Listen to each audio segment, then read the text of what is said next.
I'm here with Phil Thomas, CEO of Spey Resources at PDAC, and we're here to talk about two things. One is Spey and Spey's schedule with its lithium brine project in Argentina, and the other thing is that is worth noting is that Phil is also the founder of Ekosolve, which is a direct extraction, lithium extraction technology, and that's going to have a very promising future, even with Spey. So happy to have you here. Thank you, Sven. Phil, and why don't you start introducing, on a very high level, your background as a geo and your business experience? Most certainly. I graduated in geology many years ago, and the last 20 years I've spent working in Argentina in the salars. So the first major project I got involved in was producing lithium from Rincon, which you may be aware was sold to Rio Tinto for approximately $825 million. Once I finished that project, I then went to Pozuelos, and I was CEO of Lithia. And at Lithia, we developed actually explored it and computed the resource. And of course, that was sold to Ganfeng for $925 million. So I've been involved in the two largest sales in Argentina. The next 10 years, I spent exploring a number of salars, Pozuelos, Positos, Incahuasi, where Spey's working at the moment, Washatok, where Tech Petrol is at the moment, and looked at Azario, Ratones and Centario. So I think there's about 10 salars left that I haven't worked on, so I'm looking forward to that in the future. Quite a history in lithium and Argentina. That said, what in stark contrast, unfortunately, Spey's shares currently are really, well, not necessarily doing so well. I think we just hit 5 cents the other day, which gives the company a ridiculous valuation of 5 million. Although, well, looking at the history and your history, we should be getting very close to a resource, actually. Yes, yeah. There's a lot of work going on behind the scenes, yes. Both from a share price point of view, but more importantly from the milestones. And our milestones in Incahuasi, we're going to come up with a indicated measured resource. As you know, I'm a qualified person for 43101, but in fact we're hiring an external group to do that. We've had the resource engineers give us advice on what we need to do, and we need to do a small geophysics program using magnetotelluric analysis for geophysics.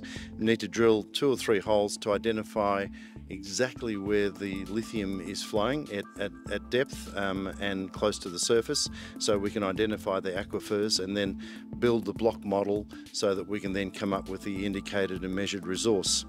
Once we've done that, we will then site the production wells. Yes. And the production wells are important because they're going to basically be pumping somewhere between, we estimate, 20 to 30,000 megalitres of brine a year.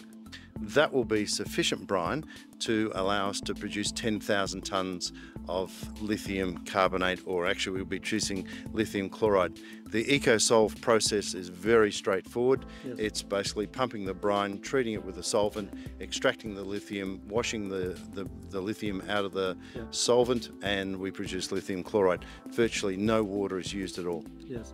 Well, you just also introduced Ekosolve here as a direct lithium extraction technology. Now, lithium direct extraction also doesn't have let's say, a reputation of success in the past, at least. So what is it that makes you certain that Ekosolve will be providing the solution here?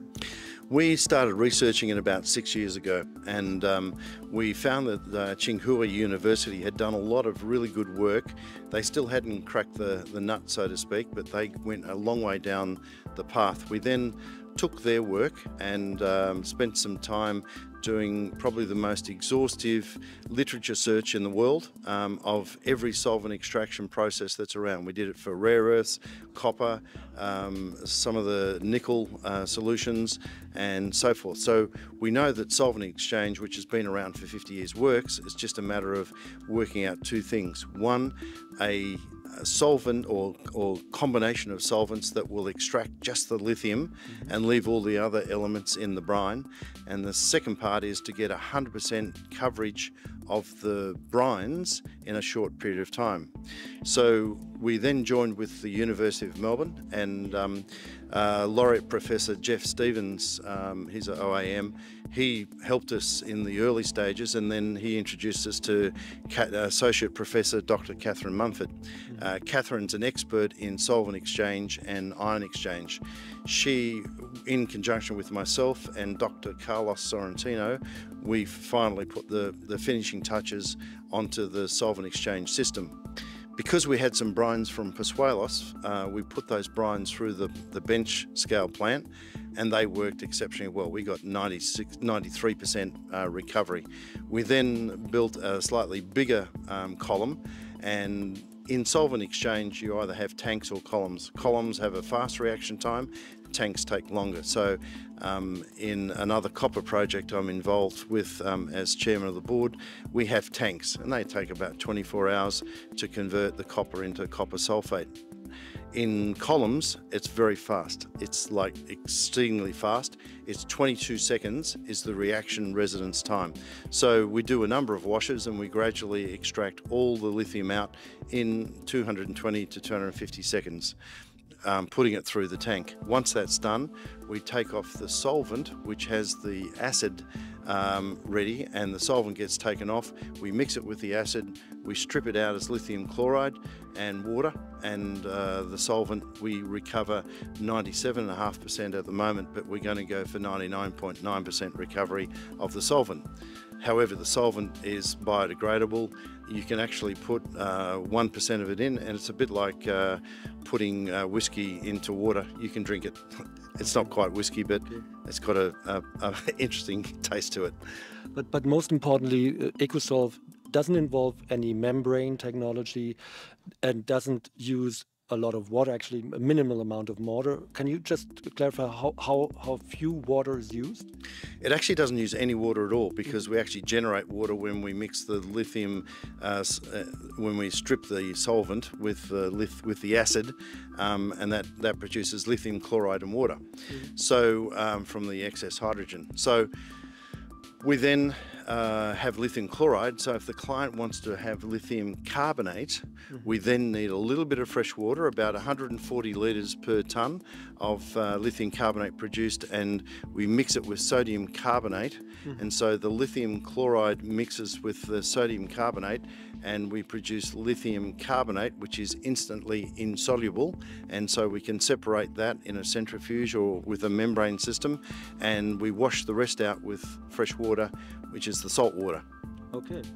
That was maybe a little too chemical for our audience, but there's obviously a website, Ekosolve website, and the plan is to fund the company and finally get it to a dual listing in I think in Australia and Nasdaq. Yeah. The ekosolve.com.au is the website. US investors that are 506c compliant can apply for shares, and that'll be happening in late March. Atomic is the share registry, and we'll be issuing an information memorandum which will be on the website, EKOSOLVE,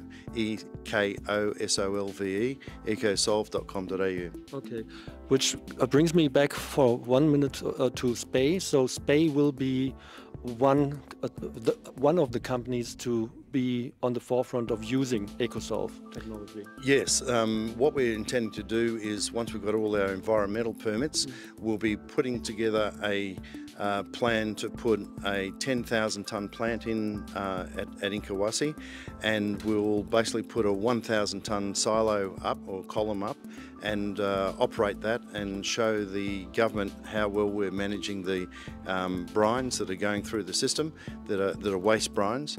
And once that's done, we'll put another 9 columns up, and it'll be running at 10,000 tonnes. Yeah. Thanks for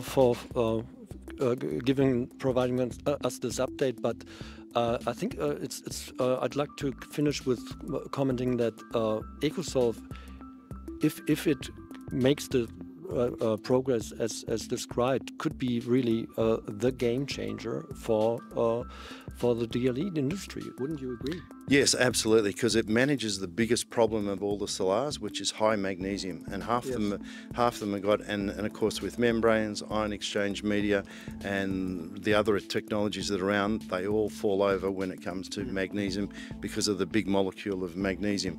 Solvent Exchange is just mixing fluids, and that's the secret. Yeah. Well, I'm looking forward to seeing the company funded, and we'll see who's going to get involved, and that will probably also answer a lot of questions. Thank you so much. Thanks. Thanks. Bye-bye.